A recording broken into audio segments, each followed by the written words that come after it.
All right, YouTube and Cinefans out there. Look at this. We're all three here on a couch, and fucking Jastin and Heather are acting a fucking fool right now. We get around each other in person for the first time in what? Since 2019, when we did the Southside Podcast Festival. And these two motherfuckers. I don't even know what the fuck they are doing right now. I'm sorry.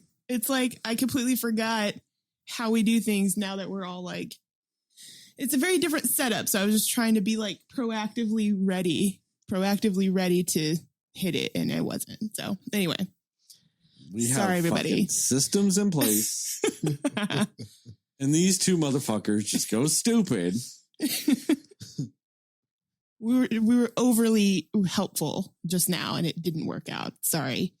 I've got no excuse. I've just got the goofy giggles. What can I say? I'm just happy to be here in Chi-Town with my Cinema Slayer colleagues. Yes. These two motherfuckers. I'm sitting here trying to put out a quality podcast, quality YouTube video. And it will be. They are acting like rowdy 1990s children, like little white kids that have to get put on leashes. Listen, we're good. Uh-huh. I think we're good now. That's fair. Uh-huh. These two. See, it's the college grads. They just don't know how to fucking act in decent middle American society. Elitists. In our defense, it's been a long day, so we're just revving back up. A long but fun day. Yes, so long and fun day. Yes, we're excited. We're energetic, Sterling, and we are ready to go. 3, 2, 1. We have liftoff.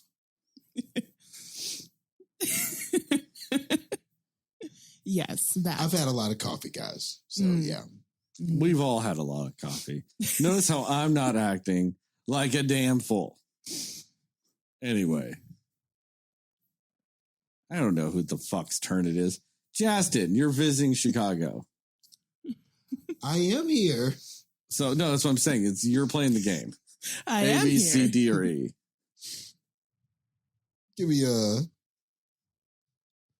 I started to go, give me an A, B, C, D, and E, but I'm not going to do that to you.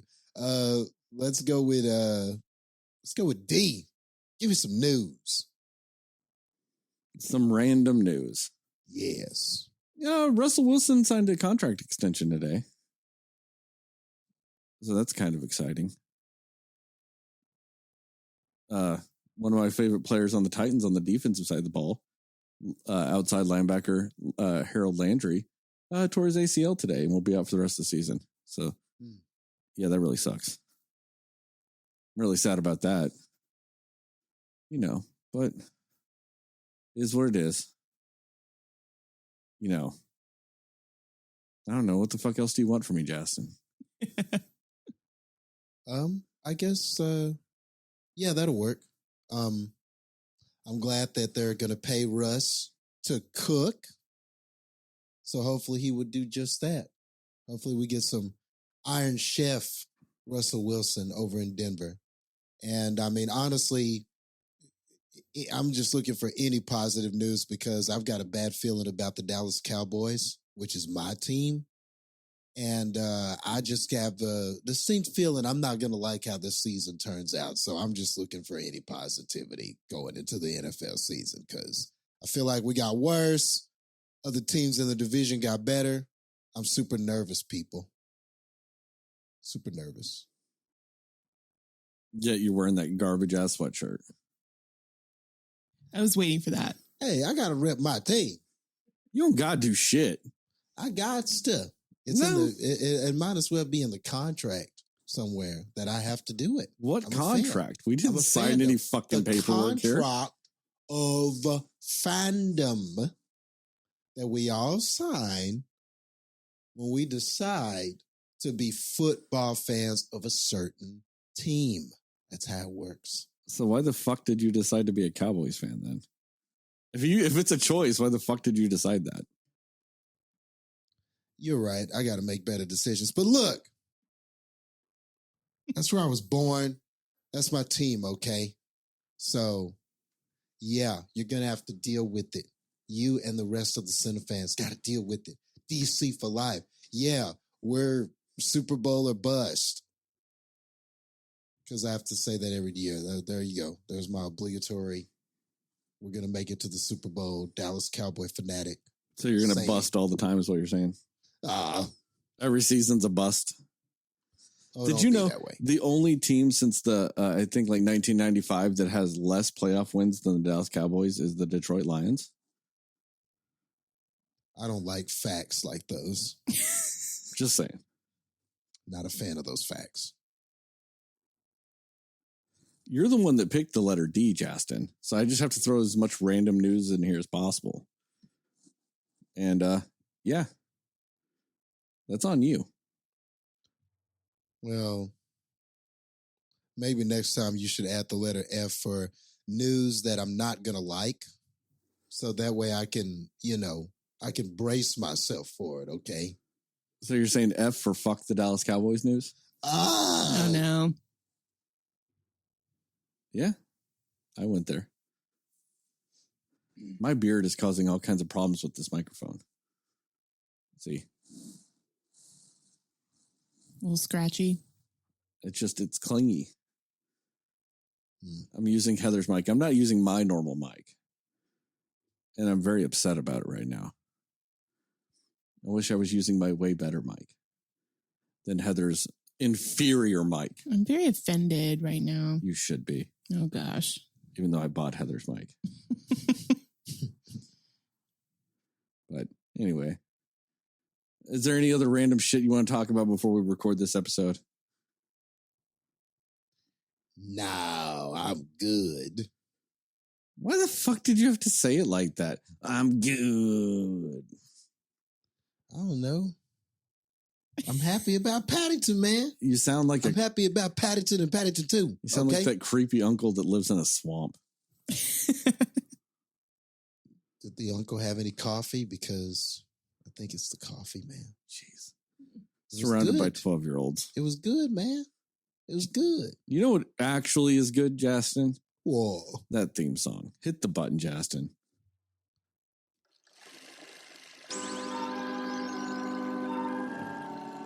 I did it. Somebody will listen to me. Nobody knows anything but you. All right. Are you ready? Yep. Come on. Cinema Slayers. Hey, Cinefans, and welcome back to another episode of the Cinema Slayers podcast. I'm Sterling, and as always, I'm joined by these two fuckwits, Heather and Jastin. Tonight we are going to talk about what we like, didn't like, and everything in between, with an essential off my list, which is Paddington 2, but we will also be talking about Paddington 1.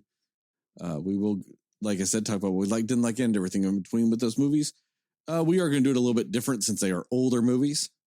We're just going to give our recommendations and scores for both of them.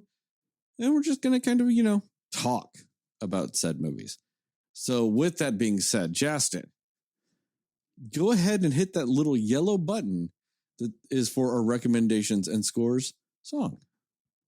Recommendations and score. All right, Jastin, since you're the visiting guest here, what is your recommendation and score for both Paddington and then also Paddington 2? I am going to recommend them both. I think that for all the hype that these movies get as being these very well-made, well-produced, well-acted, fun for the whole family type of movies, I think that that both Paddington 1 and Paddington 2 proved to be that and then some. I really enjoyed watching both of them. And I think that they are quality films. I think that they do live up to a lot of the hype that people gave them initially. And I missed these two movies when they were in theaters. I'm really just now watching them because of Sterling's recommendation. And I'm a little upset that I didn't see them in the movie theater. I'm just kind of not so much like, oh, if I was in the theater, it would have enhanced the viewing experience, but more like, I wish I would have known then what I know now. Like, it would have been cool to have seen the first one, had that waiting period for part two, and then went into part two and been surprised at how good it was as well. So, yeah, these are movies that I think anybody can watch and have a good time with them. They're just so well written. They're smart. They're funny. I laughed constantly with both movies. And I really just had a very enjoyable movie experience. And you can't say that for a lot of movies, and especially a lot of movies that are supposed to be like family movies. Sometimes they're just very unbalanced as far as the content for kids, the content for adults, and just walking that fine line between making sure it's not too far on either side. These are well-balanced, well-executed films. So yeah, definitely a recommendation of them both from me. We're going to go with, for the first one, I'm going to give it a 93. And the second one I thought was superior to the first one. So that one's going to get 3 points higher. It's going to get a 96. So we're going 93 and 96. Wooden buttons on a blue iconic Paddington jacket out of 100. Heather, what about you? Yeah, I'm in a similar boat. I also had not seen these movies till recently on Sterling's recommendation. So I had heard good things about him. I just hadn't seen him yet. But they're so wholesome and just so entertaining and family friendly. But even beyond that, they're just funny, like solid movies. Great. I think these movies are very, very much like the epitome of great storytelling, because they have lots of different things they do in the story where they just kind of circle back to things that they talked about in a clever way and in a way that makes sense, which not a lot of movies do that. So yeah, I think it does. Both of the movies do that really well. And it kind of, I like that really they format them in the same way with that kind of thing. Like the storytelling perspective and aspect of these is top tier in both, and they kept the same format. And I think that's why it stayed in top tier and actually kind of even got better the second time around, in my opinion. But yeah, I think they're both really great, wholesome, feel good, warm films. Yeah, I honestly liked them more than I expected to. Like I figured they were going to be cute, fun little films, but genuinely enjoyed these films and would absolutely watch them again. So yeah, I definitely recommend them. I'm similar to Jastin in my scores. I'm going to say the first one I would give 90, marmalade sandwiches in your hat out of 100. And the second one I'm going to give 93 marmalade sandwiches out of your hat. I, of course, recommend this movie because, I'm the one that recommended it to these two degenerates who just simply refused to watch quality family programming. And I've been on at least the Paddington 2 bandwagon since it came out in theaters. I think technically the movie came out in 2017 in theaters. And yeah, I saw it in theaters because, it had 100% of Rotten Tomatoes with over, like 100 people reviewing it. It was certified fresh at 100. And I was like, okay, what the fuck is this about? How is this fucking movie the movie that got 100? Never saw the first one. Never saw any of that shit. Just went and watched Paddington 2. and loved it. I mean, I thought it was great. I thought it was amazing. And then went back and watched Paddington 1. So I did it kind of in a backwards order, but I think I did it in the right order for me. And I've been on the everyone needs to see Paddington 2 bandwagon for a long time. Not to give anything against the first Paddington. I think it's a really good movie too. It's just Paddington 2 is just that next level that sequels rarely ever get to. And the fact that this one did, I thought was even better. And plus, like I said, I just randomly saw it and I was able to follow it along very easily because it's just such a well-made movie. So I do recommend both. I've been recommending both for a long time. Plus, like I've said before, or like we said earlier, I guess, this is on my essentials list. So it's a must-watch film. Didn't you say it was like your one of your top movies of whatever year it came out, I think you said? Oh, yeah. I still think it's one of my top movies of this year. Having watched it. Yes. It's still my top list of this year. Of movies I've seen this year, Paddington 2 is now back on that list because I watched it today. Yes, I do highly recommend both of them. I'll give the first one. Let's give it 92. Nicole Kidman's wanting to kill child animals out of 100. Oh, she was great. And then I will give the second one. I'll give it, because I'm the only one that does this. I'm going to give it 100.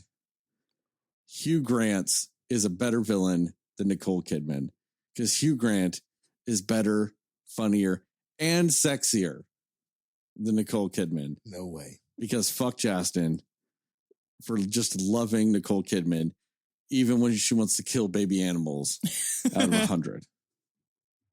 It was an adorable evil. No, it wasn't, Jastin. It was terrible and evil and wrong. Oh, there's no winning with you. At least you get like a dance number from Hugh Grant. Yeah, we get a song and dance number out of him. How many songs and dance numbers did we get out of the animal murderer, Jastin? She did enough of that in Moulin Rouge. Okay? I don't give a fuck. She did enough of that. What you're saying is she couldn't hack it anymore? Is that what you're saying, Jastin? Just saying. Mm-mm. All right, Jastin.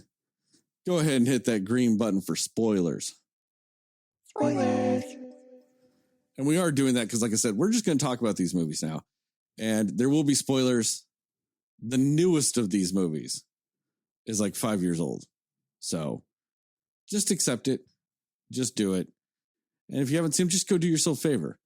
Go watch these movies and come back to this episode. So, first and foremost, who wants to go first about what they thought about this? Since I had to force you guys to do the right thing and watch this movie. Me again. Yeah, you're the guest of honor this week.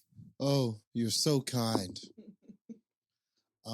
I guess when it comes to spoilers for Paddington 2, Or both. I mean, that's... or I can go both. Okay. Yeah, I can both start movies. Okay. Just I'll- talk I'll about do- Paddington. Okay.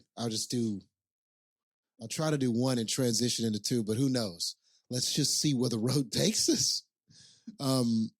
But I guess to start with the first one, I mean, I'm not going to give it's not like I have a history with this character, but I'm familiar with the character. Growing up, Paddington was kind of the toy that I never got to own as a kid.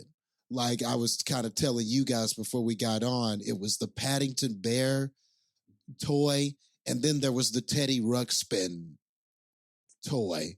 The talking Teddy Ruxpin where you could put a tape recorder in him and his mouth would move and he would talk. Never had those toys. So they always kind of stuck out in my mind because like I always wanted them and never had them. So when this Paddington movie came out, I was like, oh, Paddington, look, the moment I saw him in the previews, there was just that nostalgia. I was suddenly just kid me was like, hey, look, it's that, it's Paddington Bear. Look, he's going to be in a movie. And so that part of myself, I guess, sort of excited me about the fact that he was coming back and there were going to be movies about him. But, just for whatever reason, I missed these movies. I just never saw these movies.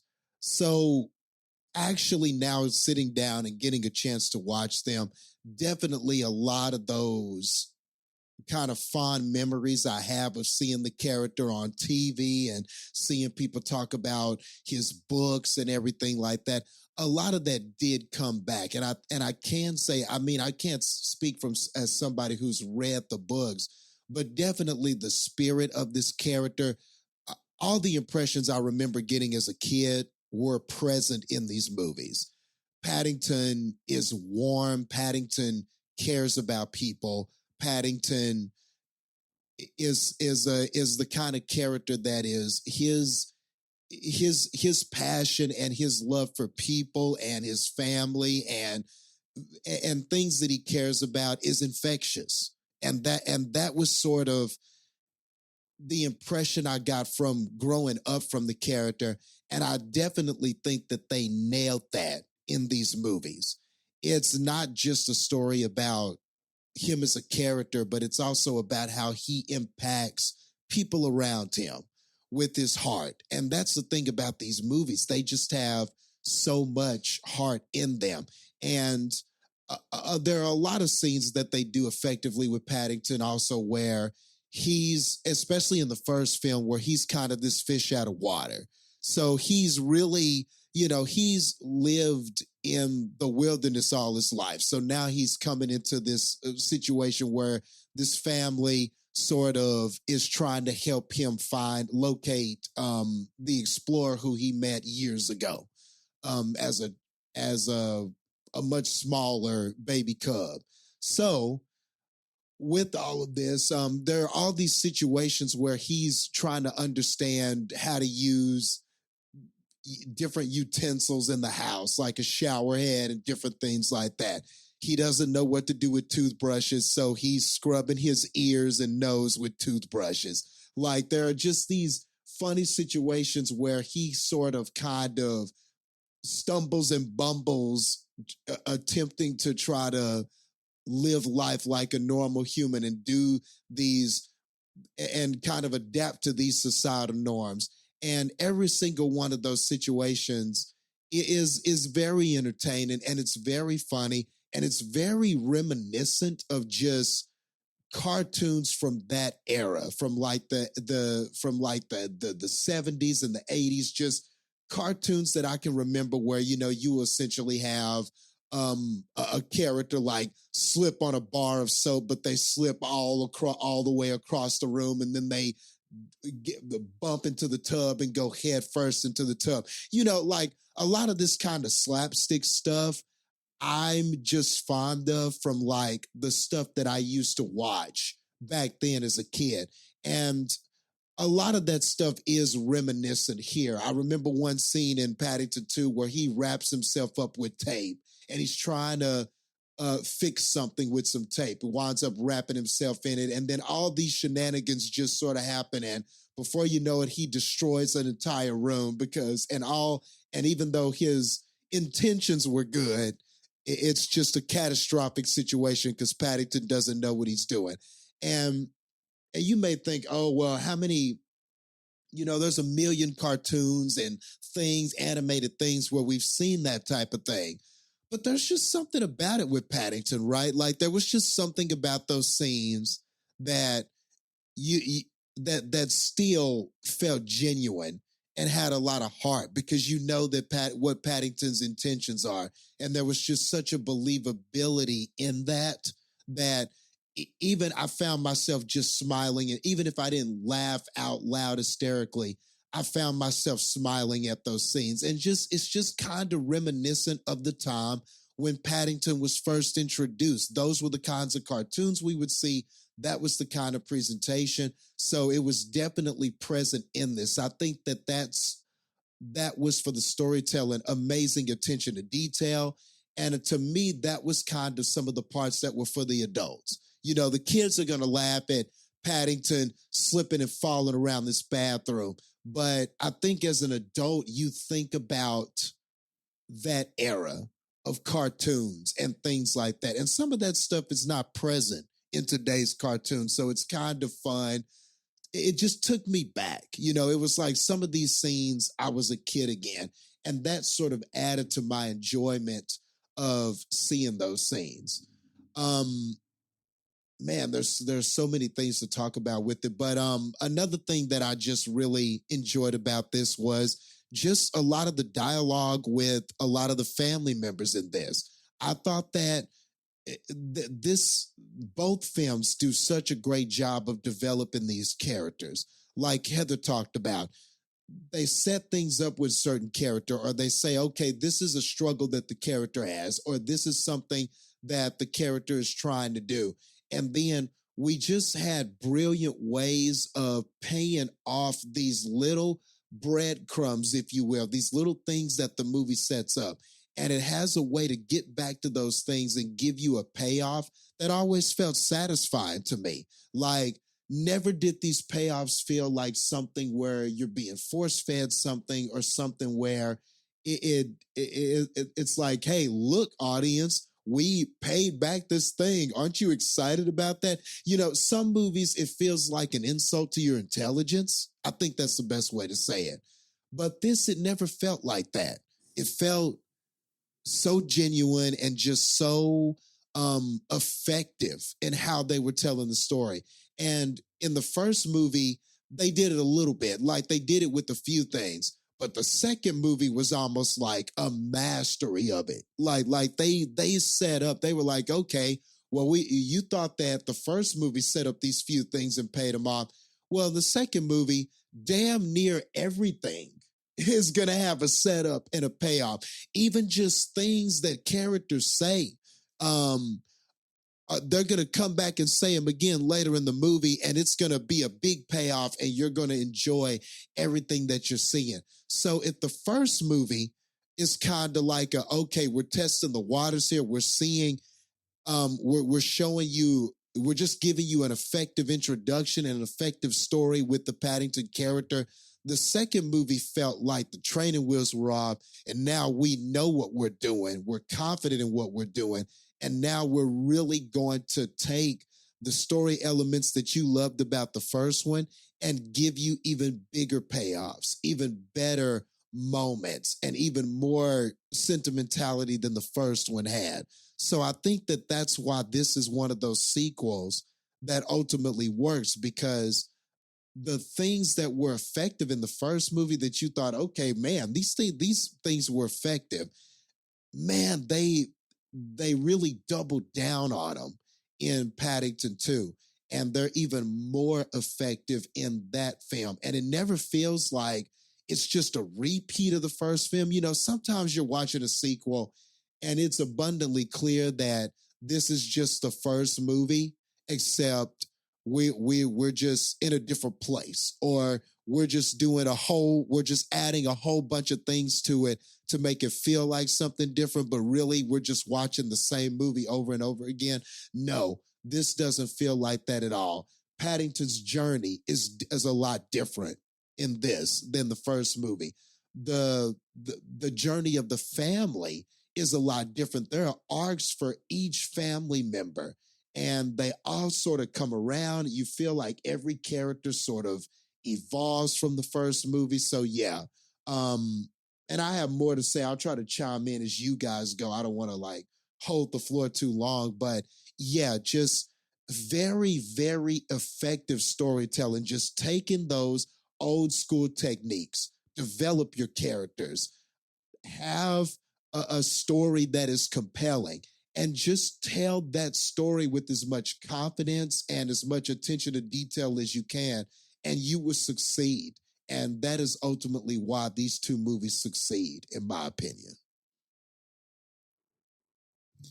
Yeah, it's almost like they knew what worked in the first one, and so they just took that and ran with it further in the second one. It's like they knew the things that worked, and so they honed in on it in the second one. So I agree with that. No, I think I don't know. And I remember even when we were watching this, and Jastin, you were talking about I wonder what they're going to do with the second movie, because the first one, you know, it's about him trying to figure out what it is to be in this new world that he's in and everything. Like, so it was like, what's the story even going to be about in the second one? And somehow they made the second one have an even more heartwarming story than the first one, which is crazy because the first one is it's such a sweet story about feeling, you know, accepted and having a home and all of these things. And it's so well done, you know, and I love how Paddington just also is he's very matter of fact in how he talks about everything when he's, you know, writing the letters to his aunt about his experiences and the people that he's around. And I love how matter of fact he is about like, just like, oh, well, this family, I think I'm probably going to have to leave soon, but this family's good. Like he still just seems to be very like optimistic, even in spite of what's going on around him. And it's also to the same thing of like, he falls into these situations. Like it's like, and I think something that it kind of reminded me of is the Amelia Bedelia books, where you just feel like it's like that when, you know, even when he's like on the escalator and it's like, you know, saying like, please stay to the right or whatever it said. And then he started standing on one foot and things like that. On that, it says stand to the right. Stand to the right. Yeah. He stands on his right foot.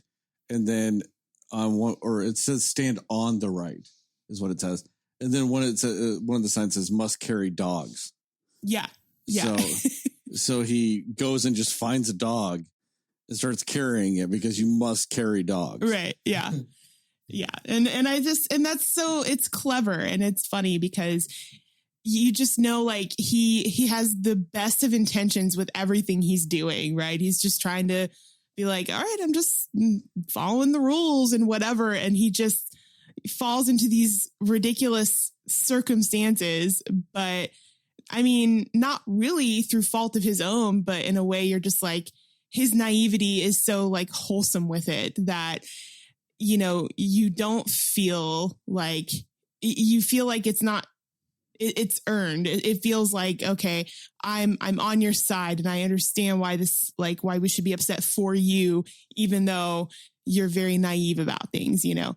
And I think that was such a fun, like aspect of Paddington is his naivety and his like, just trying to do, you know, what you're supposed to do in the normal world, but just having no idea what that actually means.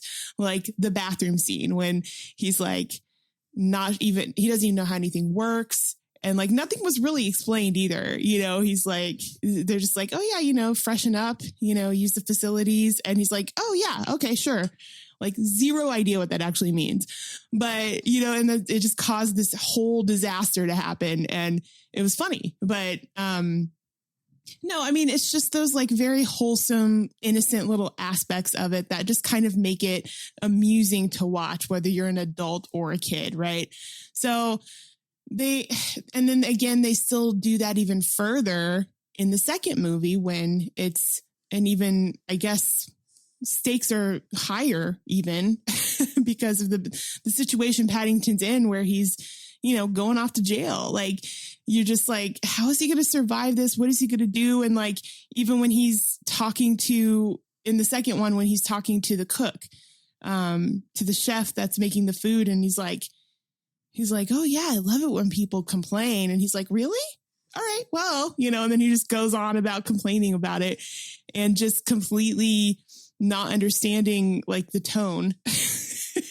And I loved it. I think that was really well done. But yeah, I mean, you just see the nature of Paddington and how Paddington really brings out the best in everybody else. And you even see how everybody's life is a little bit more dreary when he's not around. And it's so cute to see that. And it's like, it's almost like you don't even realize the effect that he's having on the people until he's taken away from them. And then you realize like how different their lives are without his presence in it. And I think that's a really cool message of like how, you know, people's warmth and their, you know, kindness and their light can kind of really affect everybody else around them. And that's exactly what Paddington was, and it just, it's just such a feel good set of movies that really only gets better. Like, I can without a doubt say that I think the second movie's better than the first, and they're both so good. Like, it's not even like, oh, this one was terrible, this one's improved. Like, they're both so good, but I love the story of the second one. And maybe it is the whole fact of, you already know these characters and you know who Paddington is and you know who his family is. So now it's really just kind of, fleshing that out a little bit more. And maybe that's why, but also just the whole, almost a story of like social injustice in a way is really what it felt like.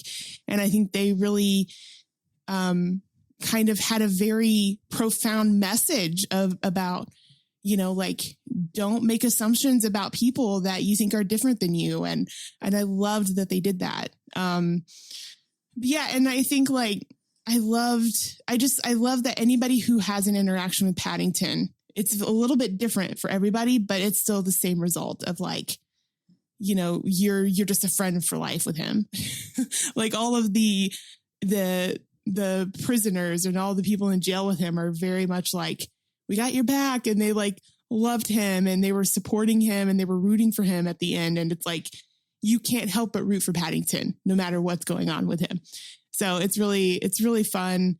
And I also just really loved the whole scene when he's like cooking with all the other people in the jail and like teaching and learning and sharing recipes. I was like, this is the cutest thing ever. Like, who thinks of this? But anyway, yeah, it's very wholesome and feel good. Like you feel warmed after you've seen these movies. So I just think they're great. One of my favorite things about this movie is the fact that, or this franchise, I should say, is the fact that a lot of movies trap themselves in the sequels by having the characters learn the same lessons in the sequels. And this franchise didn't. I like the fact that nobody's learning the same lessons in the second movie as we did in the first one. Mm-hmm. I mean, we already learned those lessons. Everybody already did that. I hate it whenever like characters go through a story. Like the main character would be the dad that did the most growing and changing in a lot of ways. And in the first movie, he would typically, sit there and he would be, like, oh, safety first. Oh, the bear can't be here, blah, blah, blah. And then in the second movie, typically most like lesser films would have it be the same thing. Something happens. Oh, the bear can't be here anymore. Oh, see, the bear went to jail. The bear's dangerous. We don't, need to go and save him now or whatever. He's obviously done something wrong. Yeah. This movie didn't do that. And I love the fact that they went, no, we've already learned these lessons. The characters are already now at point B. They now need to go to point C. That's true. They don't need to go A to B again. We've already been there, done that. Why are we going to rehash that? And I love the fact that this movie didn't. I loved how this movie went from he was a fish out of water and then showed what it's like whenever you then take that fish out of the new pond. When you take him away from those people, you get to see how negatively it impacts their lives. Whereas the first movie is, new experiences and new places, maybe positively and negatively affecting him. Instead, you get to see the change that he brings out more in the second movie. And I thought that was an incredibly smart way of doing it. I thought that was an incredibly fresh way of doing it. And I mean, and like Heather brought up that like Jastin, he's sitting there watching it. We're watching the first movie and he goes, man, what are they going to do in the second movie whenever they're doing the whole fish out of water thing in this movie? And I love the fact that they don't retouch on that outside of like him. He does have a fish out of water situation, but it's him in jail. Like, so that's the great thing with that is like, it's a random thing out of nowhere. All of a sudden Paddington's in jail, like, and it's so jarring. Yeah. And it's so funny too, because this movie's going and it's bright and it's flashy. And then all of a sudden Paddington's in jail. And you're just like, oh, this movie took a dark turn. Jastin was exactly like that. He was like, okay. He's in jail now. What? I was like, man, I didn't know this is where we were going to go. Yeah. And the thing is about this movie too, is he goes to jail And the movie does get more somber at that point, but in true Paddington fashion, he Paddingtonizes jail. Yeah. Like, dyes Exactly. everybody's uniform pink on accident. You know, befriends the one grumpiest fucking guy in the whole jail on accident. Like, you know, makes everybody happy on accident. Makes everybody's lives better in jail on accident. Gets the warden to read everybody bedtime stories over the loudspeaker. That was great. Because everybody just loves him. Yeah. You know? Yeah. And they didn't do so in, like, the thing is in most movies, it feels cheesy or anything like that. But at every point in these movies, you understand every character that just becomes fond of Paddington. Because you're like, well, of course, I'm fond of Paddington. Paddington's the best. It's the most, makes sense thing ever. Like, my only issue with the second movie, I know I gave it 100, but I do have one small issue with it. And that's if I was in jail, I wouldn't be happy if somebody fed me a marmalade sandwich. I don't like marmalade. I'm not a big fan of orange flavored substances. I mean, I can eat an orange, don't get me wrong. It's fine. But I never go, I need something that is orange flavored. Right. You know, if you're making a marmalade or a jam or a jelly of some sort, I'm much more of a fan of berries in those instances. You know, a strawberry or a blackberry. I love me a good blackberry jam. And also, while we're talking about blackberry jam, even though it's just me, can we go back to having seeded blackberry jam? Blackberries have seeds. It's one of the texture things I like about blackberries, but all blackberry jam is seedless. The best blackberry jam I've ever had was some homemade blackberry jam, just full of fucking seeds, just full of all the blackberry seeds. And it was so good. I loved it. I liked the weird crunchiest texture you got in the jam from the seeds. It was delightful. Can we just go back to that, people? It's what they are. Nobody eats blackberries going, God, I love this fruit, but man, these seeds just, I won't eat it anymore. No, if you love blackberries, you'll eat the fucking seeds. Yep. I'm just saying. But yeah, give me a good raspberry jam or or blackberry jam or a strawberry jam, or even better, a mixed berry jam. Yes. Yeah, that's where I tend to sit with jams. I don't know. Every once in a while, maybe a good apple butter. I think that technically falls in that category too. Do like a good apple butter, but I digress. I'm just saying marmalade wouldn't win me over. I'm not saying that Paddington wouldn't. If I was in jail, Paddington would still win me over. Right. I'd still be on the pro Paddington side of jail. I'm just saying I wouldn't necessarily want and or need marmalade to do so. Right. But no, everybody in that jail was just like, marmalade. Let's stop being jail criminals and just be good people. Yeah. Because of marmalade. If it was only that easy to eat bare marmalade to be fixed of your criminal elements. Yeah. But I mean, it goes to the story though. He's just this bumbling, naive, innocent child that you just constantly root for. Yeah. No matter the situation. Because you also know he's never malicious with anything. He's never malicious. He's never mean. If something happens, it really is him bumbling through something. And I also love that he's always telling the truth. And I love the fact that is a story element when they're like, but he won't even tell us the truth. And it really is. He's just telling the truth because he doesn't know another way to be. Right. He doesn't see the point in lying because you just tell the truth. Yeah, I love that. You know? Yeah, that's really good. And I just really love the fact that, they keep that as a big story element in these movies. And, one of the things too with all this is like, I love the entire growth of all the characters throughout the two movies. Because it really is a good stage 1, stage 2 growth, like progression character arc stories with these characters. And like with all that, I love how they, and Jastin brought this up earlier, the way they do the callbacks with it. They do these just small little things, these little throwaway lines. Mrs. Brown has been training to swim to France. You know, Mr. Brown used to be great at throwing coconuts or whatever the fuck that was, or throwing rocks at coconuts or some shit.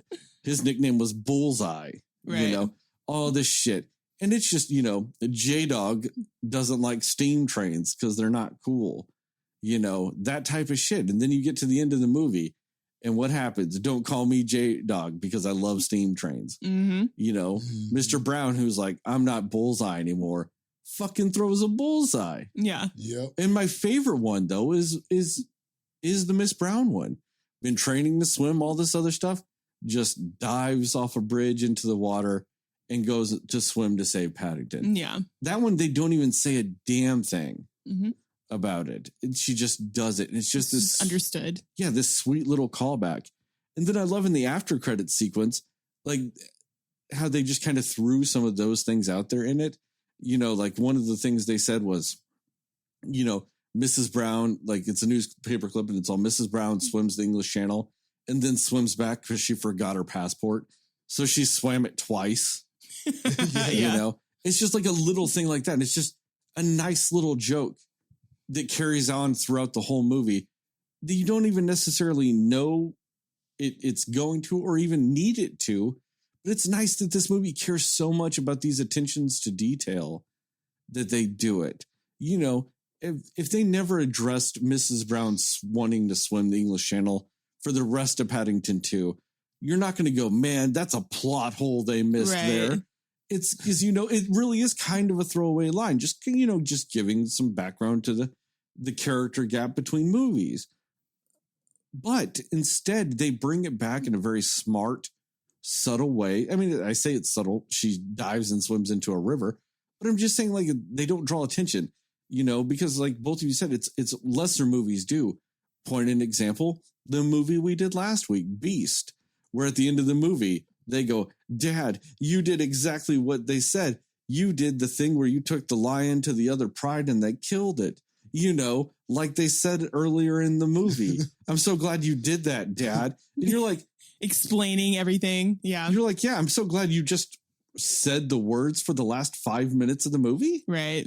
Like, yeah, we all saw it happen. We knew. Yeah. We do. It's not even like they did the thing like some movies, they'll say it during.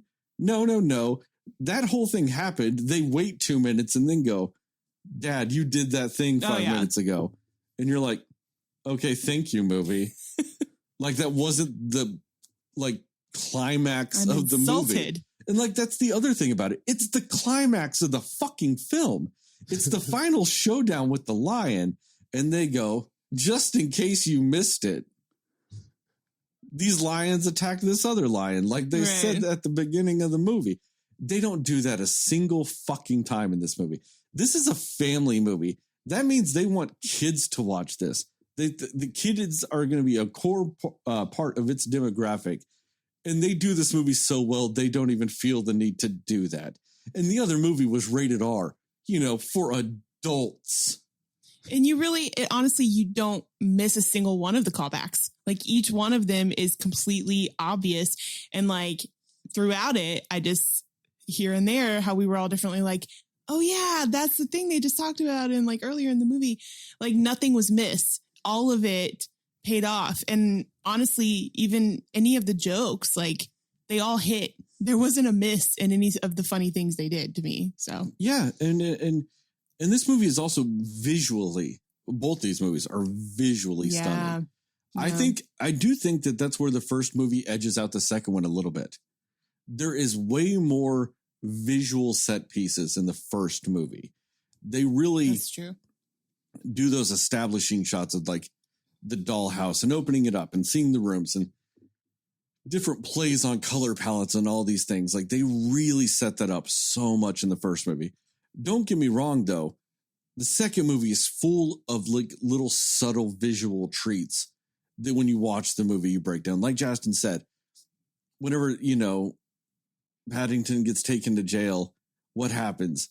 When you go back to the town, the lighting's a little bit dimmer. Mm-hmm. They give it a more of a bluish tint. They take away some of the warmth of the scenes. And in doing so, it adds to the dreariness that these people in this town now has, that he's gone, versus the bright and vibrant, nature and lighting they use when he's in the town. It's a subtle little visual thing that even if you don't catch it, you're going to feel the effects because you're watching the scene. Your body's still going to pick up that it's a colder scene. Mm-hmm. It's lit in a colder manner. Therefore, it does register in your brain, regardless of whether or not you go, oh, they are lighting the scene differently. You're still going to get that difference. Even in jail, they do the same thing. The scenes when he first gets there and stuff like that, before he accidentally dyes the jail suits pink, they are going on a more monochromatic palette until he does that. And then multiple elements in the jail get brighter colors and brighter lighting, to really play off the fact that everybody's got a pale jumpsuit now or a pink jumpsuit now, showing the Paddington effect. They do it with lighting effects and just color palette in scenes to show the effect he has on people's attitudes. And it's a really great subtle thing with it. And also on top of all this, Paddington looks fucking amazing in both movies. He looks great. Yeah, he does. The hair, the texture, everything. He looks fucking great. And when he does that hard stare, oh, it's great too. He does the hard stare. I love it. Oh my gosh. Once a movie. And hard stare was great. My favorite thing though was in this second movie. We're sitting there, we're watching it, and Knuckles is being mean to poor little Paddington. And Heather goes, why isn't he doing the hard stare? He needs to do the hard stare. Yeah. 15 seconds later, Paddington's hard staring. It's like, don't worry. He's going to get to it. Paddington will do the hard stare, guys. It's so effective, You got to do it. But it's just really funny that it's like, Heather's like, oh, it needs to do the stare. Yep. And I'm like, you should give the movie a second. Heather was very impatient while we were watching Paddington too. At the very end of the movie, she's like, Aunt Lucy's coming, isn't she? She's going to come right here. And it's like, let the movie play out. It's only got like 10 seconds till you see it. I was very excited for Aunt Lucy to be there. Okay. It was a great moment. Heather was just impatient. She wanted everything right now. I was excited. It was so good. You were excited for the hard stare too? Yes. It wasn't coming quick enough for you? Correct. I'm just saying. Yeah. But it's those interesting notes though. But I think it's really funny. Some of the scenes are easily predictable. Like, I think it's very easy to predict Aunt Lucy's coming at the end of this movie. But it doesn't feel cheap when it happens. It's coming. If you were my excitement. If you were an adult, it's coming. Like, that is the logical thing they're doing with this story. Yeah. But it's still emotionally poignant when it happens. Yeah. It still hits you as if it surprised you. Mm-hmm.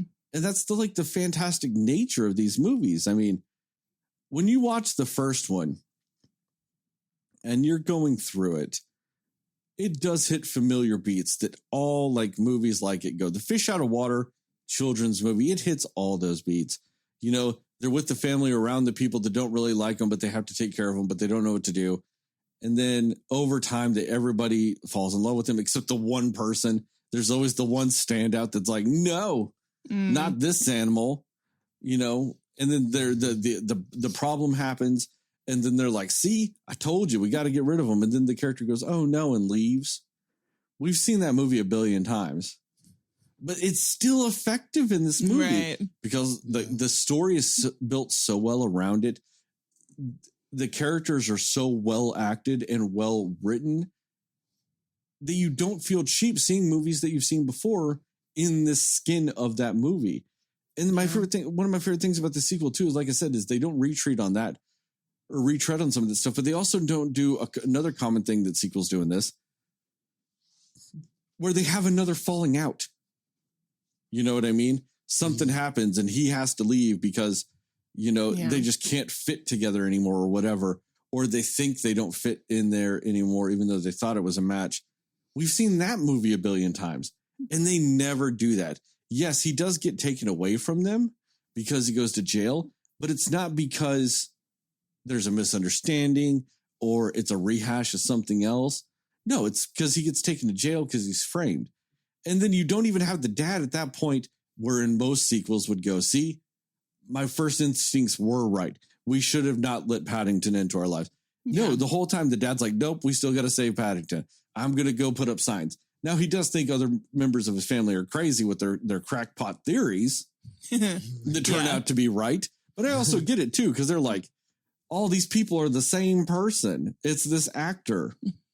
Yeah. It makes no sense when you just hear it the first time. Yeah. But then as soon as they got even the tiniest bit of proof, the dad's like, yep, we called it. And that was a great scene, too, with the way the wife turns to him and goes, oh, it's we? Yeah, oh, it's we? And so you're like, it's a great scene with that. And so I really like the fact that they never gave up on him. The entire second movie keeps the mentality they had towards him at the end of the first movie, which he is their family. Yeah. And at no point do they backtrack at all from that in the second movie. Even when Paddington thinks they did, because they missed Visiting Day. And it's like, you understand, like you as the audience, and that's one thing I love about this movie, is you know why they missed Visiting Day. It's because they were searching for evidence to free him. Right. Yep. But he takes it as they forgot about him because the other prisoners say that's what happens. Yeah. And your heart breaks even more for Paddington. Yeah. Because you're like, So oh no, sad. Paddington doesn't know. Yeah. They're trying to free him. Yeah. It was an accidental miss. You know, it wasn't because they were like, oh man, let's have this Paddington free Saturday. No, that day they were supposed to visit him was just nonstop Paddington. Everything they were doing had Paddington on their mind. Mm-hmm. They just, got caught up in it because that's how important freeing him was. Right. You know, and that's a great little side story with this that you don't always get in these movies. Mm-hmm. And it's just so great. And this movie does so many things that you know was going to happen. Like he gets trapped underwater at one point. And the movie pretends like they might kill him. No one in their damn right mind actually thinks they're going to kill Paddington in one of these movies. But the way they play it off in the movie, it doesn't feel tired. It doesn't feel cheap. It doesn't feel like, well, of course they're going to save him.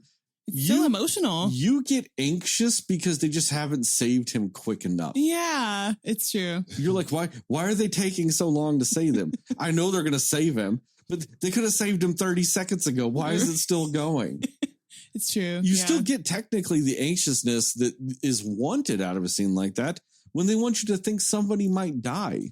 They still are able to achieve the same emotional notes when you know for a fact, no matter what in any universe, he's still going to live. Right.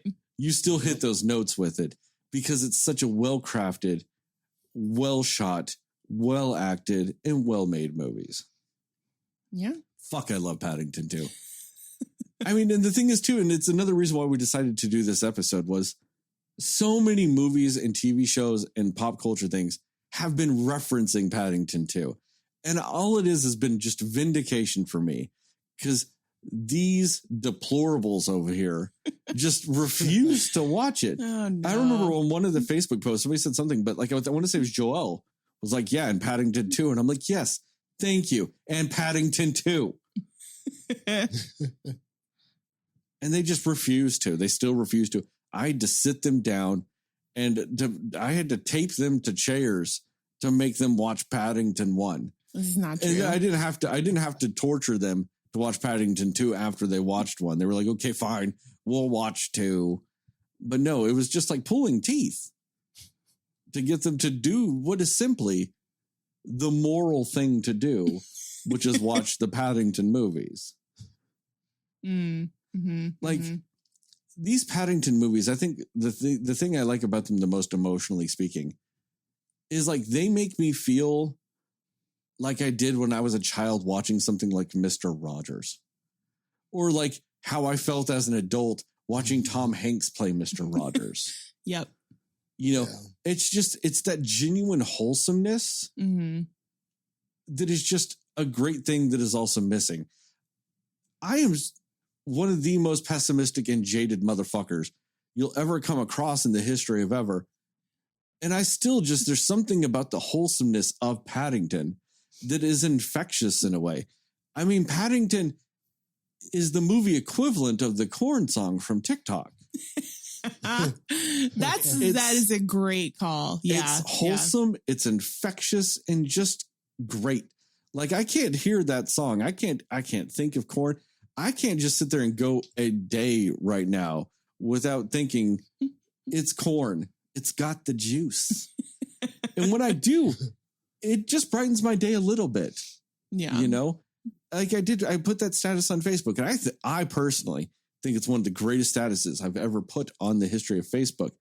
When I said my life has been utterly and completely consumed by the Korn song.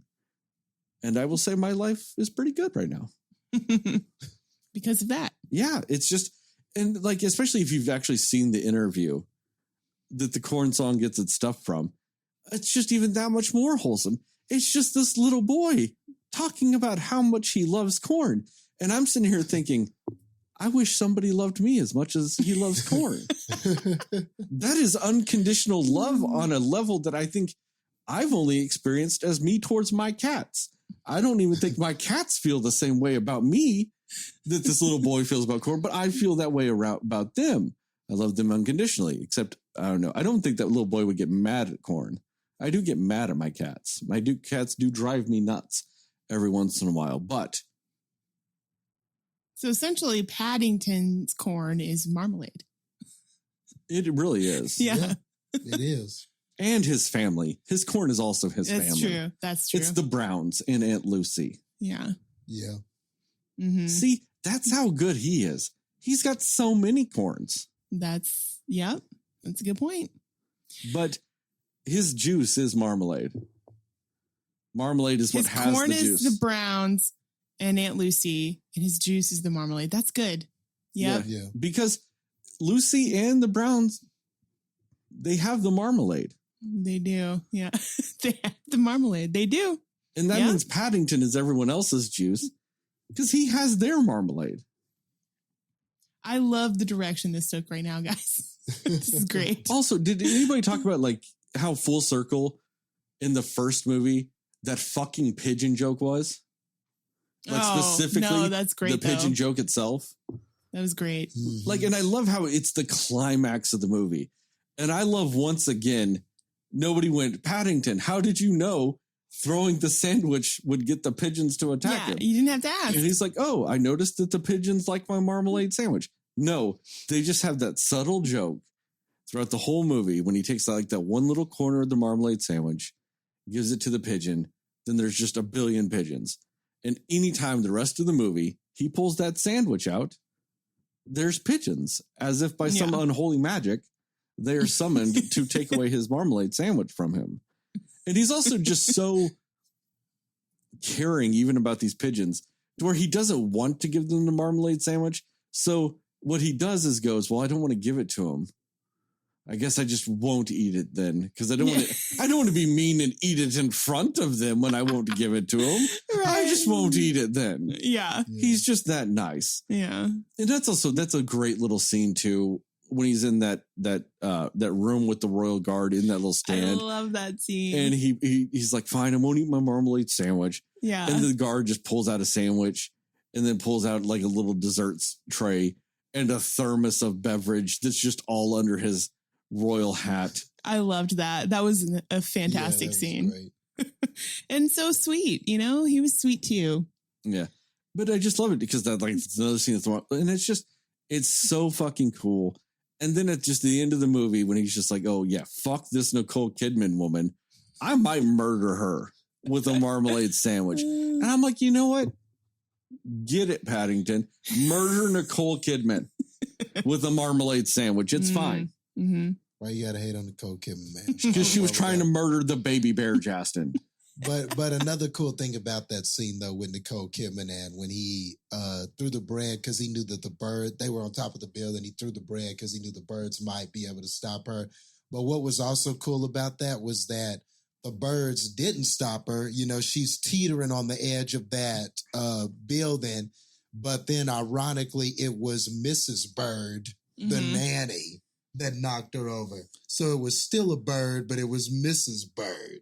Like, that's just the little stuff like that are just things where, like, still the joke came around, but then in an ironic sort of way, it was a bird, but it was Mrs. Bird. That's just That's the kind of stuff. That's quality joke telling. That's the joke writing, and that's just quality storytelling stuff that you just don't find in a lot of stuff. Or, in a lesser movie, they might have one or two sort of hits like that. But for lack of a better term, Paddington just bullseyes a lot of those things. It has so many that it just hits the mark every time. It's like that comedian where he had that one show where just every joke just hit. And it's like one of those iconic comedic performances. That's sort of what this was. Like, it was just a movie where each one of those storytelling scenes, each one of those storytelling elements, they all just hit. There were like no misses. And so it just winds up being memorable to you and an enjoyable experience. I mean, it really is like the one-liners, like even just the quick one-liners. Like one of the best parts of it that made me laugh so hard was Mr. Brown, when he was like, what did he say? He said something like, this is my looking away face or walking away face. What did he say? Yeah, this is my looking away phase. Yeah. Yeah. I loved that. It was so like random and just a real quick, they have these very quick one-liner moments or like quick one action moments that you're just like, what? Like even when Nicole Kidman is like trying to answer the phone and then she picks up like a part of an animal that she had like taxidermied, like you just like these random, like very subtle little things that you don't pick up on, like that you might not pick up on right away. Like, but it's so well done.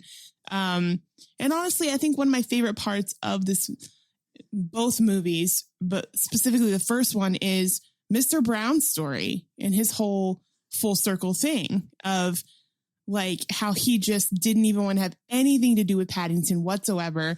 And then they get into some shenanigans together, and then at the end of it, he's a completely different person. He's the fun loving guy that he was before he became a dad, and just how Paddington brought that out of him. And that whole transformation was so great to see. And it just makes Mr. Brown such a likable character.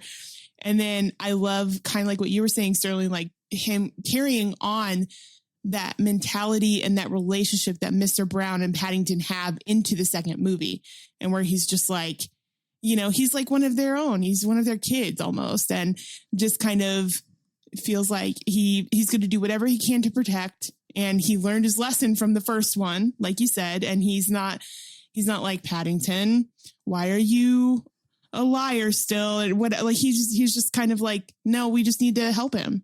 He's part of our family. And I loved that you just get to see how Mr. Brown is still learning from Paddington in a way, even throughout the second film.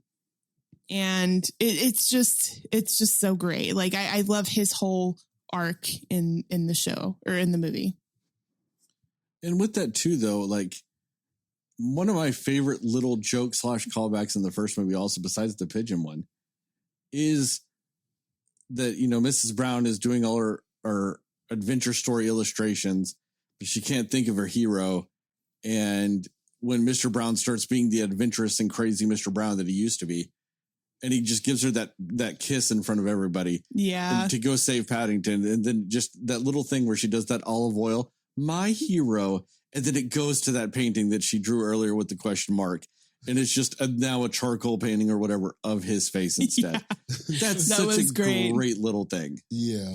All those transition illustrations and like artistic things they did were amazing.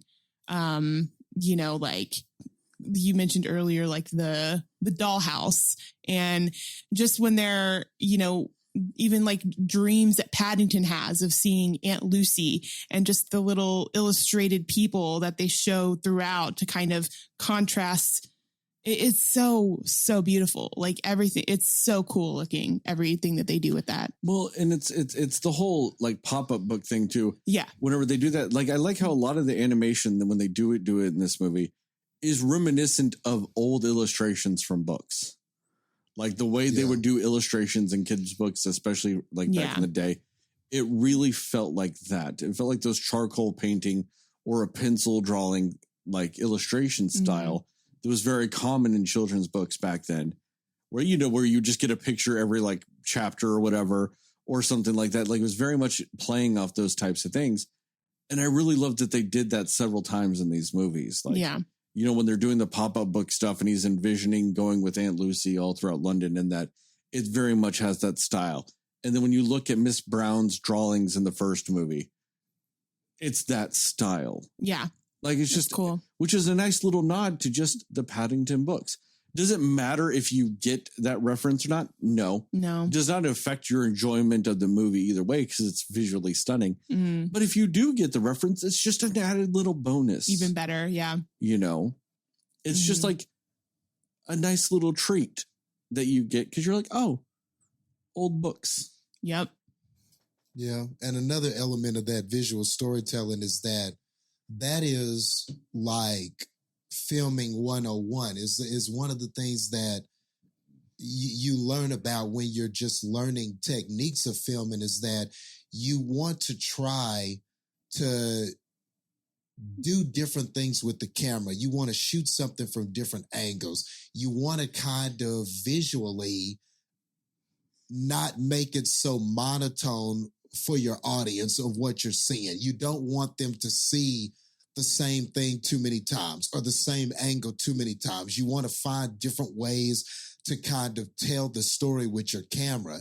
And I think one of the effective things about this is that they just found a way that they never shot any scene blandly or the same. It was like you never saw the same thing. Like, okay, Paddington is watching the video of the explorer that visited his family in the wilderness for the first time.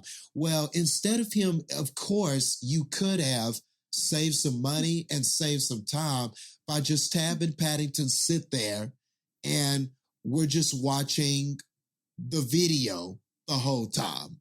And we could have just done it that way. Yeah. But what this does is the scene suddenly, you know, he's standing there watching the video, but then suddenly you see him sort of go through the projection on the wall. And now suddenly we are back in the wilderness. Literally, we are watching him be back into the wilderness. And at first it was black and white, but now it's full color. And he's living and he's like living the memory. Now we're living the memory. We're not just seeing it.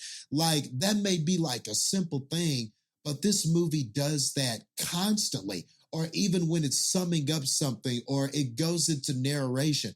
I even mentioned as we were watching the first one, I think I was like, it's doing some Wes Anderson filmmaking techniques where it shoots from like a panned out view and it's very picturesque and we're doing narration and we're moving from room to room like it's a dollhouse, seeing these things happen as we're telling the story. And what I described is just one scene. That's not the style of the movie. That's not it. It doesn't do that all the time. That was just for that particular part, for that particular narration, we're going to do Wes Anderson. Then for this part, we're going to go inside the hologram and now we're literally in a memory. Or maybe for this scene, we're going to shoot it from all these different crazy angles outside of the house, but it's going to look like a dollhouse. And we're going to go to different floors in a tracking shot, showing you what each family member is doing and how they're growing. That's the effectiveness of this. That's just effective filmmaking. Like, and to me, it kept things interesting because I never felt like I was seeing the same thing over and over again. So even though the story is just moving along and it's a simple story and in some ways a predictable story, it was never told visually in a predictable way. And I think that that's something that should be complimented about this. Like, it doesn't reinvent the wheel in any way, but it just effectively builds that same familiar will that you've seen time and time again, but it does it in such an effective way that it felt fresh. You know, Yeah. I couldn't say that this is like Paddington, like this style of movie is a Paddington style movie because it mixed so many damn things, like in the mixing, in the juxtaposition of all those techniques. That is what it is. It kind of became its own style because of that, you know? Yeah. So that was just something I really noticed about both films. And with some of that too, one of the things I thought that was kind of really subtle and cool, in the second movie, every time they go to the jail, it's a little bit different every time, the way they shoot the outside of the jail, because they always go to the front jail. So sometimes they do it almost like the dollhouse kind of perspective. Sometimes it looks more of like a paper aesthetic. Like they just, they manipulated it little bits and changed little things about it every time. Like actually once they never make it look like positive on the outside because it is jail. Yeah. But they do soften some of the harsher edges and some of the shadows on it, showing the Paddington effect in it. Just like little subtle tweaks to it visually speaking, to where, like you said, Jastin, they're not really doing it the same way twice.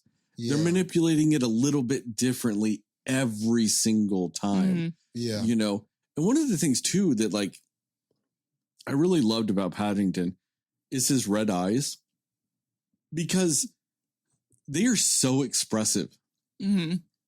Like the special effects on her are so great because they're just little times where there's slight imperfections in them, which then in turn makes it feel more real. You know, when things are too perfect and too flawless, that's when your brain won't accept it. Because you're like, there needs to be some imperfections. Yeah. Because no living thing is like that perfectly manicured with that stuff. Like, and there was just always slight imperfections. Maybe this hair, like maybe like there are times where one eye would be a little bit more closed than the other, stuff like that. There's just like little things like that that just kind of add personality. Yeah.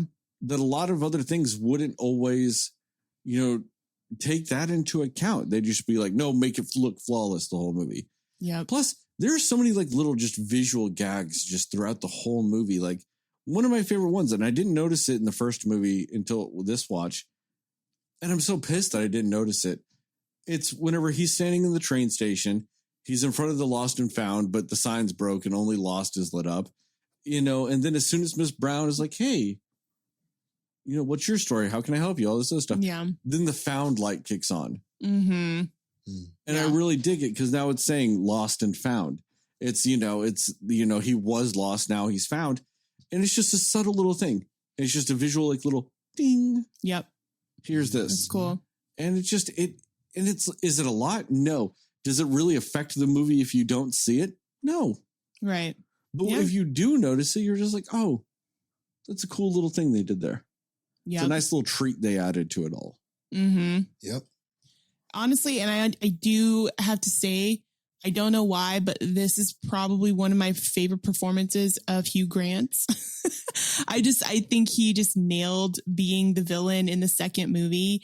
And he was just so entertaining and so extravagant and so extra with like everything that he did. And it was so much fun to watch. So I think he was an excellent villain for the second movie, especially in keeping with the tone that they were trying to have with that second movie. I think he did a phenomenal job with it. And he was just so silly and dramatic. And it was just, he did it so well. He really did. No, I agree. I absolutely agree. Like I said earlier, Hugh Grant was just leaps and bounds better than the terrible evil woman that Nicole Kidman was. Oh, come on. I don't know about all that. I'm just saying, Justin. Maybe a leap. I don't know about the bound, though. Maybe just a leap. You know, I think you should sit here and I think you should admit that the reason why you are okay with Nicole Kidman wanting to murder a innocent and sweet little bear cub is just because you are racist against bears. Or maybe I just love Nicole Kidman. It's one or the other. He was defending her throughout this whole movie. He really was. She was great too, but I will give it to you. Hugh Grant was a better villain when you look at the two. He was exactly what the sequel villain needs to be. Yeah. It was a little bit more entertaining. He was a little bit more flamboyant. He was a little bit larger in scale. You know what I mean? What he was doing seemed to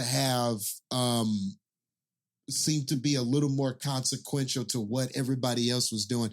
Like, it hit on all of those notes. And that's not to say Nicole Kidman was bad, though. Like, I did like Nicole Kidman's villain character. It was very much like a Cruella de Vil meets Hannibal Lecter. Hannibal. She wanted to kill and stuff him. But okay, maybe. But I don't know about Hannibal, but that might be a bit much. But I definitely saw some Cruella in her. Yeah. You know, with the manipulation and obsessed with this animal and stuff like that. But then when you find out why, when you find out what her motivation was, I was like, I kind of like how they did that. The whole thing about her father was the explorer that visited Paddington's family, and he was a good man. But because he was such a good man and because he didn't want the other explorers to go there and hunt down Paddington's family and stuff like that, he sort of sacrificed his status as an explorer. And you know, being the daughter, Nicole Kidman being the daughter, they weren't as rich or they weren't as privileged because of that. And that turned her evil. So it was like this almost ironic thing of like the good father and his good naturedness and everything like that sort of ironically produced an evil daughter. I liked the irony of that. Yeah. That was great. And maybe I wish more time had been spent with that. Like, it was one of those ideas where maybe the movie didn't do it as effective, but when you think about it, that's like a cool concept for a villain. Like, but in theory it is. I just don't know if the movie effectively got all that across because we found that out at the end. So there was any time left to develop it. It was like, oh, that's why she's doing this.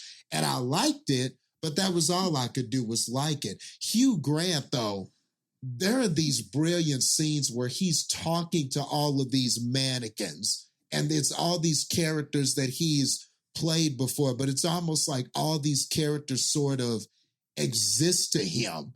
And so he's revealing this plot and revealing this plan through these mannequins that he's talking to. That was great. Since he's an actor, there are all these scenes where he's in these disguises and he's manipulating characters and he's tricking characters and things like that. And like you said, Hugh Grant brought such a flair and such a swagger and such a, like you said, he was so extra in this. He brought just a flamboyance to it that he just stands out more than the Nicole Kidman character in a lot of ways. Well, I think also to the point that you made earlier too, like having a different type of villain with a different personality and a different motivation, again, keeps the movie fresh. And it's not the same movie as the first one for that reason either. You have a different villain. You're telling a different story. You have a different motivation here. And that is also a very smart move to make. So, yeah. And with that too, one of my favorite jokes in the second movie is when Miss Bird is sitting there and they're like, it can't be Phoenix Buchanan. He's such a famous actor. He could never do that. And Miss Bird's like, actors are the most evil and diabolical people to exist. They lie for a living. And just the way she's delivering it, because she's kind of doing that overacting, chewing up a scene dialogue thing. Yeah. But it's utterly fantastic because she's talking about who she is as a person in like real life.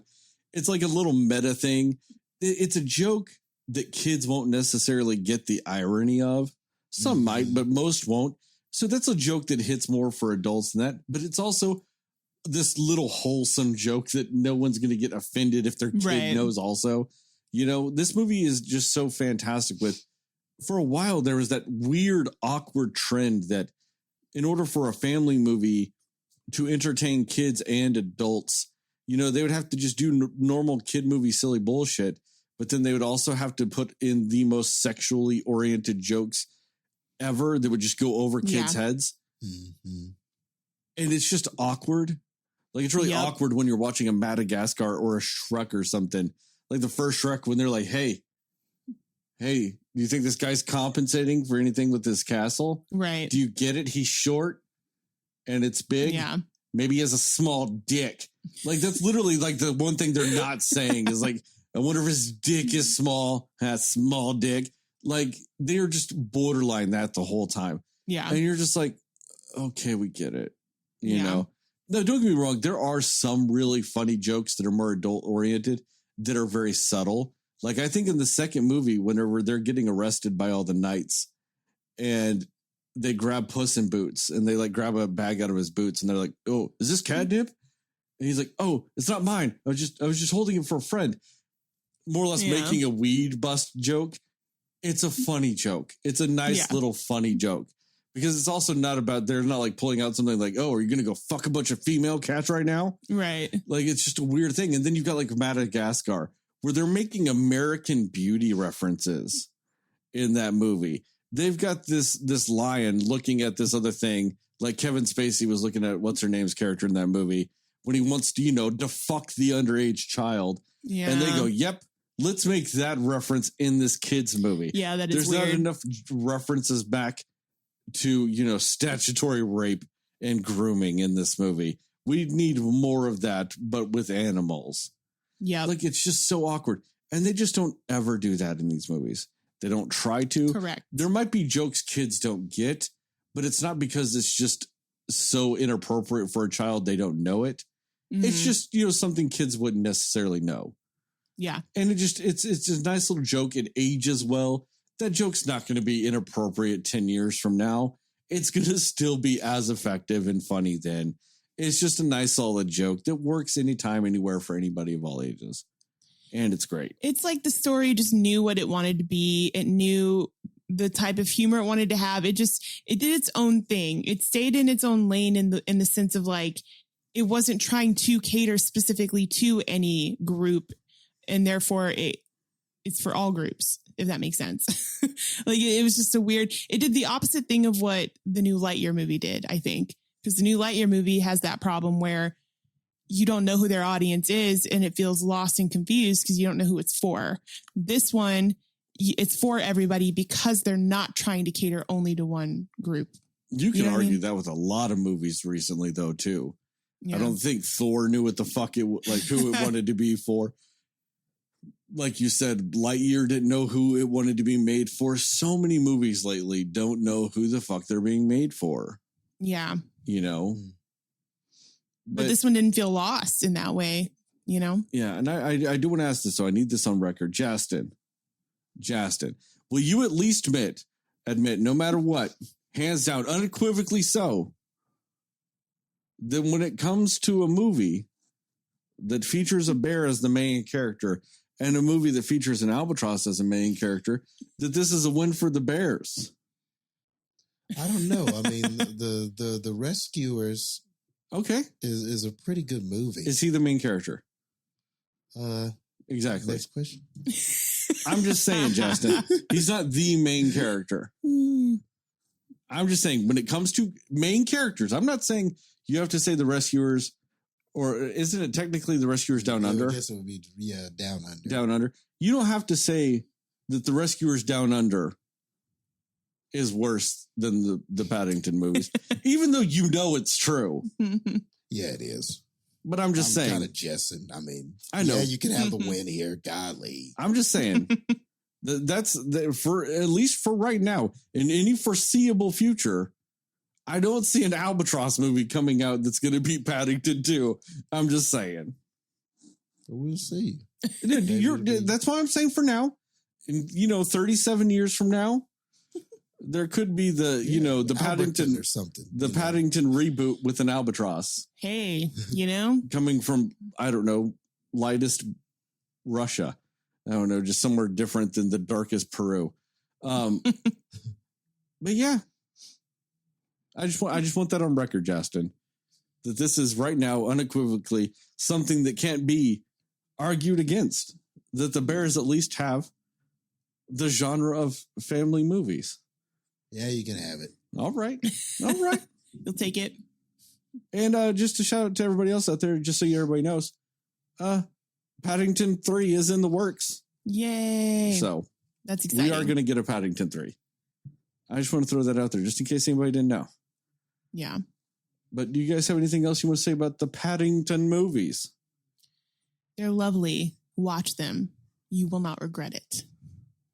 No, I'm good. I think we've said it all. I mean, they're definitely worth watching. I feel like a madman that's been screaming from the mountaintop for years that finally everybody's going, damn, we should have listened to the crazy mountain man. I'm the soothsayer on the corner that everybody thinks is doing doomsday prophecies, and then the apocalypse happens. I'm just saying, maybe you should have listened. You guys could have had years of Paddington glory already as a part of your lives. You're right. I'm just saying. You're right. Just saying. All right, Jastin. No, not yet. Never mind. Don't hit that button yet. I'm fucking up. See, y'all's tomfoolery earlier has fucked up the procedures and methods of operation for this podcast. We're sorry, everybody. Yeah, huh?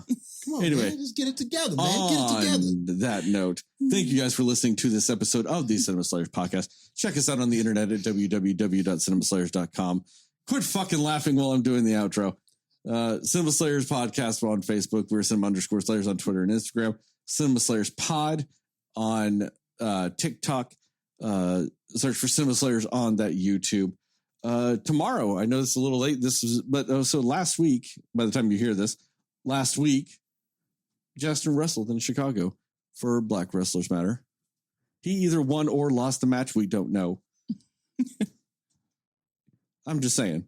That was last week. So say congrats or better luck next time. Whatever the outcome of it was, just let him know whenever you see this.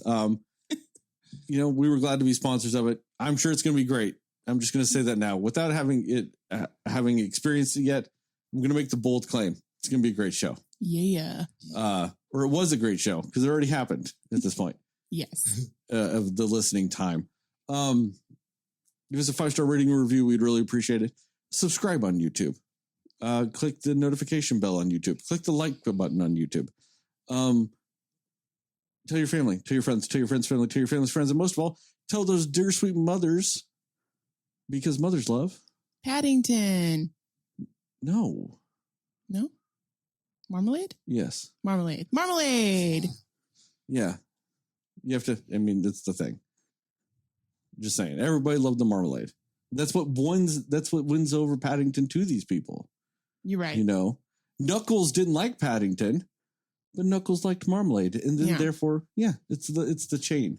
Right. Shout out to Mundo Ochoa and Plug Migo for our logos and theme songs respectively.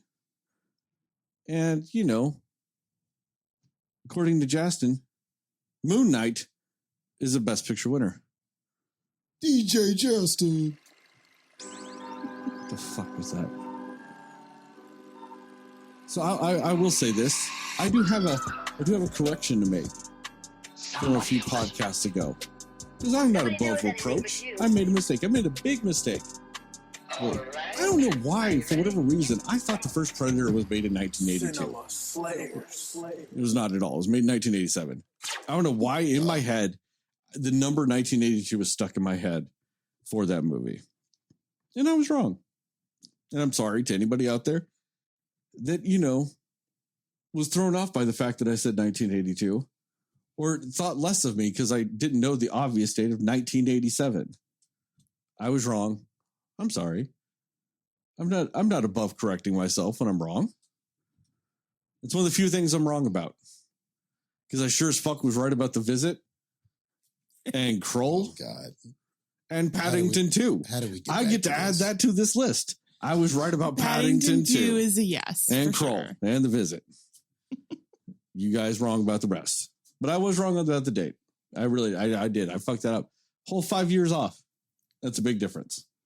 So, 1987. My bad, guys. I meant to actually say that last week, but I was in such a bad mood because we were talking about that boring ass Beast movie. Waste of Idris Elba. A waste of lions. That too. And I'm not even pro lion. I am pro hyena. If anything, I am anti lion. And I still think it was a waste of lions. That's how much they missed the mark. Yeah. So, all right, guys, we're out. All of us. Because we're all together. So it's not even just an I'm out. We're out. We're out. We're out.